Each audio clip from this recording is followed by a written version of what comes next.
메시지 성경 고린도후서 머릿말.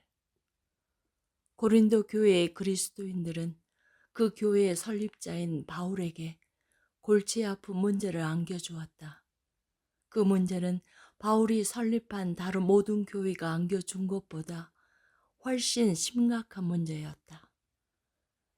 바울이 고린도 교회에서 발생한 한 가지 문제를 바로 잡자마자 곧바로 세 가지 문제가 더 발생했다. 교인이 되면 가장 훌륭한 사람들과 만나서 평탄한 관계와 사귐을 가질 수 있을 것이라고 순진하게 추측하는 사람들이 있다. 그런 사람들은 바울의 고린도 서신을 읽음으로써 이미 처방된 치료법을 접하게 될 것이다. 고린도 사람들은 서로에게는 물론이고 바울에게도 엄청난 골칫거리였지만 우리에게는 축복의 상징이기도 하다. 그들이야말로 바울의 가장 심오하고 힘찬 저작 가운데 일부를 촉발시킨 장본인들이기 때문이다. 바울이 고린도에 있는 그리스도인들에게 두 번째 편지를 보낼 수밖에 없었던 것은 그들이 바울의 지도력을 공격했기 때문이다. 첫 번째 편지에서 바울은 가장 자상하고 호의적으로 말하면서도 에둘러 말하지 않았다. 첫 번째 편지는 하나님의 구원이 어떻게 이루어지고 그 결과로 어떤 공동체가 생겨나는지를 잘 아는 한 목회자가 확신에 찬 권위를 가지고 쓴 글이다. 바울이 그들에게 써 보낸 글 가운데 적어도 일부는 듣기 민망하고 받아들이기 거북한 내용이었다. 그래서 그들이 바울의 지도력에 반기를 든 것이다. 그들은 바울이 변덕스럽다고 비난하고 그의 동기를 공격하고 그의 자격을 의심했다. 바울이 써보낸 글을 가지고 논쟁하는 것이 아니라 자신들에게 이래라 저래라 하는 그의 고난을 인정하지 않았던 것이다. 그래서 바울은 자신의 지도력을 변호할 수밖에 없었다. 여러분은 명백한 것을 보고 또 보지만 나무는 보면서 숲은 보지 못하고 있습니다.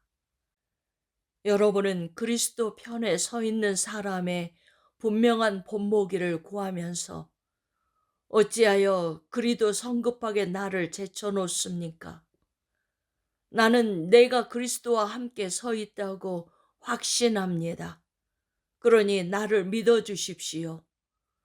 여러분은 그리스도께서 나에게 주신 권위를 내가 과장해서 말한다고 생각할지 모르겠으나 나는 내 말을 철회할 생각이 없습니다.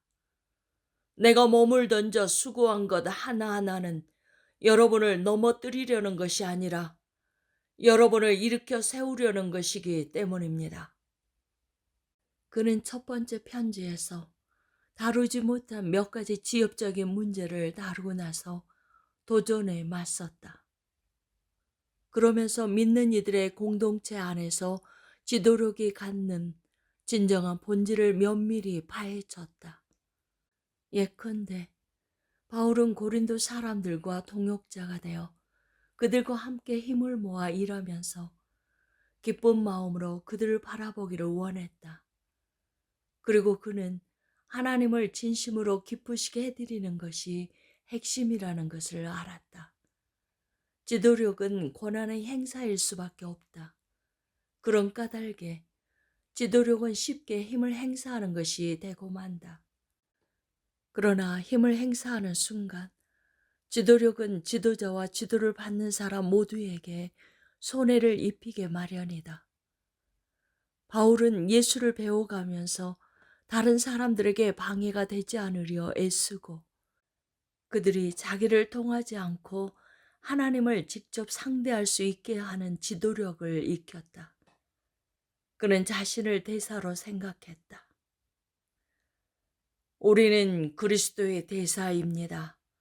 하나님께서는 우리를 쓰셔서 다툼을 버리고 서로의 관계를 바로잡으시는 하나님의 일에 참여하라고 사람들을 설득하게 하십니다. 이제 우리는 그리스도를 대신해 말씀드립니다. 하나님께서 이미 여러분과 친구가 되셨으니 여러분도 하나님과 친구가 되십시오. 부모이든 지도자이든 목사든 공동체의 장이든 교사이든 관리자이든 어떤 입장에 있든 간에 지도력을 행사하도록 부름받은 이들은 이 편지를 쓴 바울과 이 편지를 촉발시킨 고린도 교회의 교인들에게 감사할 수밖에 없을 것이다.